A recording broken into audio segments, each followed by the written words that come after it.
उनसे भी निवेदन करेंगे।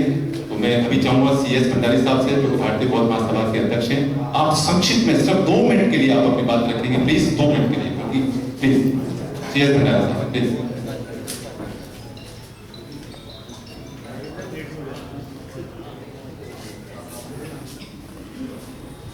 तथागत भगवान बुद्ध को नमन करते हुए बोधिसत्व विश्व रत्न डॉक्टर भीमराव अम्बेडकर को नमन करते हुए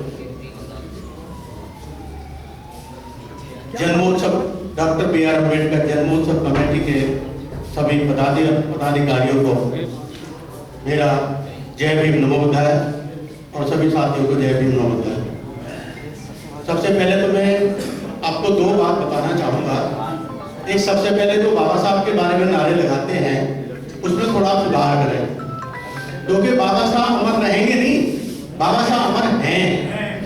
तो जब भी कभी बोल रहे हैं आप ये ना बोल रहे अमर रहें, नहीं, अमर हैं ये बोले। दूसरा एक नारा और बहुत लगाते लोग, भारत रत्न। भारत रत्न बाबा साहब के लिए बहुत छोटी चीज है। बाबा साहब बोधिसत्व विश्व रत्न है, इसलिए प्रयास ये करें कि बाबा साहब को भारत रत्न ना बोले, विश्व रत्न बोले या बोधिसत्व बोले। बोधिसत्व बाबा साहब को विश्व बौद्धिस्ट समाज ने दिया है, कोई भारत में भीख में नहीं मिला। बोधिसत्व, इसलिए बोधिसत्व बाबा साहब के लिए बोले और विश्व रत्न का प्रयोग करें। दंपति समय कम मिला है, लेकिन फिर भी मैं इसमें भाई पहले चुप रहिए जरा, अपनी बात को रखूंगा प्लीज जरा। देखिए,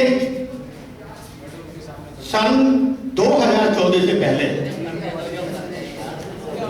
2014 से पहले संविधान विरोधी आवाजें तो उठती थी, लेकिन उनको किसी ना किसी रूप में दबा दिया जाता था।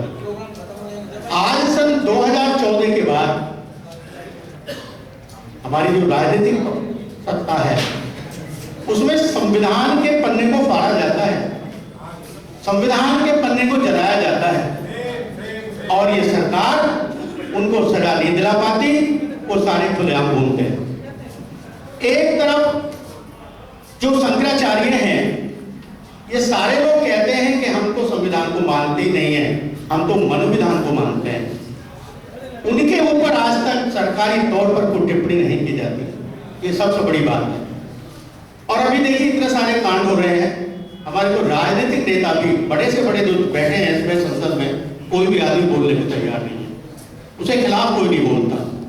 अब चाहे उसे पार्टी का संविधान के लीजिए, अनुशासन के लीजिए, लेकिन वो जो विधानसभा में पहुंच गया वो आपके बीच का आदमी नहीं रहा, वो पार्टी के बीच का आदमी बन गया, वो कभी आपके बारे में नहीं बोलेगा, ना कि संविधान के बारे में बोलेगा। अब इसका एक तथ्य भी है, वो मैं आपको बता देना चाहता हूं। बाबा साहब ने शिक्षित बनो संकित रहो का नारा दिया, बड़े विचारशील थे बाबा साहब। उन्होंने देखा कि हमारे पढ़े लिखे आदमी देश छोड़कर चले जाते हैं, IAS PCS बन जाते हैं, सब कुछ बन जाते हैं, समाज से कट जाते हैं, कोई आदमी समाज का साथ नहीं था, बिल्कुल स्पष्ट बात है। 1-8% हो वो अलग बात। फिर बाबा साहब ने उसको विचार करने के बाद दूसरा नारा दिया, जो भी लोग कहते हैं ना ज्यादा कि राजनीतिक सत्ता वो कुंजी है, सारे दरवाजे खोलती है।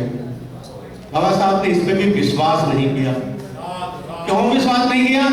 क्योंकि जो राज सत्ता में जिसको सीट मिल गई वो पार्टी की बात करेगा, वो उसकी संविधान की बात करेगा, लेकिन समाज की बात नहीं करेगा। उदाहरण आपके बीच में है, अभी लोटे साहब ने बताया है, बनारस का कांड हुआ, उसका हाथरस का कांड हुआ, अभी कल परसों एक परिवार के 4 आदमियों को मार दिया गया। कोई भी आदमी आपका सांसद इस संदर्भ में बोला नहीं है। अगर इस सरकार को झुकाना है तो यहाँ बुद्धिजीवी लोग बैठे हुए हैं, मैं सब उनसे एक ही बात करूंगा, निवेदन करूंगा, भारत में विश्व जो हमारा बौद्ध धर्म है वो हमारे विचार नहीं है, संसार के विद्वानों का विचार है कि आने वाले समय में अगर कोई धर्म होगा तो बौद्ध धर्म विश्व में बौद्ध धर्म होगा, इसके अलावा कोई धर्म नहीं होगा। और एक बात मैं आपको बताने चाहूंगा, हमारी लड़ाई ब्राह्मण से नहीं है, हमारी लड़ाई ब्राह्मणवाद से है। हिंदुत्व से है, मनुवाद से है। और ये क्या है? मनुवाद, ब्राह्मणवाद है। एक तरफ मनुवाद और ब्राह्मणवाद है और दूसरी तरफ अम्बेडकरवाद है। दूसरा क्या है? अम्बेडकरवाद। अगर आप वास्तव में सब लोग अम्बेडकरवाद को लाना है तो हमें ब्राह्मणवाद को जड़ से समाप्त करना होगा। और जब तक हम ब्राह्मणवाद को समाज से जब जड़ से नहीं उखाड़ेंगे तब तक अम्बेडकरवाद नहीं आ सकता। केवल भाषण देने से काम नहीं चलता, बोलने से काम नहीं चलता। हमें अम्बेडकरवाद लाना है, सही मायने में अम्बेडकरवाद लाना है। अब आएगा कैसे? बहुत लंबा विषय नहीं है, मैं अपनी बात को संक्षेप नहीं करूंगा। अपने परिवार में जितने भी कार्यक्रम हो, सभी लोग ध्यान से सुने, पढ़े लोग बैठे हैं, ब्राह्मण को बिल्कुल मत बुलाइए, कतई मत बुलाइए, बहिष्कार कर दीजिए ब्राह्मण का। अपनी शादी में मत बुलाइए। और एक बात मैं आपको और कहूंगा अंत में जाते जाते, संविधान तभी बचेगा जब हमारी संख्या दलित ना होकर के बौद्ध बनेगी। और जब बौद्ध बनेंगे हिंदू का ग्राफ कम होगा, हिंदू ग्राफ कम होगा और बौद्धों ग्राफ बढ़ेगा। और जब बौद्धों का बढ़ेगा तो सारे संसार में आदेश जाएगा कि भारत में इतने बौद्ध हैं, इतने, तब जा कहेंगे कि अम्बेडकरवादी है ये, तब अम्बेडकरवादी होंगे हम लोग। अन्यथा दलित के दलित रहेंगे। जब दलितों की बात आती है, माफी चाहूंगा बेटा, जब दलितों की बात आती है कि 4 एक परिवार की हत्या कर दी गई, कोई आदमी नहीं बोला। क्यों नहीं बोला? विदेश में कोई चर्चा नहीं हुई। क्यों नहीं हुई? वो इसलिए नहीं हुई कि इनका हिंदू अपने आपस में लड़ रहे हैं, उन्हें पता है दलित हिंदू हैं, लेकिन हिंदू दलित को हिंदू मानता ही नहीं है। वो तो उसको दलित मानता है, शूद्र मानता है, राक्षस मानता है। आप जबरदस्ती अगर हिंदू बनना चाहते हैं तो बने रहिए, इसमें कोई गम नहीं है। मैं अपनी बात को ज्यादा ना बात करते हुए, हमारे जितने भी नेता बैठे हुए हैं, कम से कम राज्यपाल गौतम को छोड़ के मैंने इनकी बड़ी तारीफ करता हूं कि अपने दफ्तर में भी हिंदू और उसके बाद बौद्ध की बात करते हैं। और मैं इनका इसलिए फैन हूं, इसलिए बहुत बात करता हूं। और बाकी सारे नेता मैंने देखे हैं, सब देखे हैं, सब डरते हैं, सब डरते हैं नेता, कोई बोलने को तैयार नहीं होता। जब तक हम बाबा साहब का मिशन हमारा तभी पूरा होगा जब हम बौद्ध बनेंगे, बुद्धिस्ट बनेंगे और इस देश में बौद्धों का ग्राफ ज्यादा बड़ा होगा। अन्यथा हम लोग दलित के दलित, शूद्र के शूद्र रहेंगे।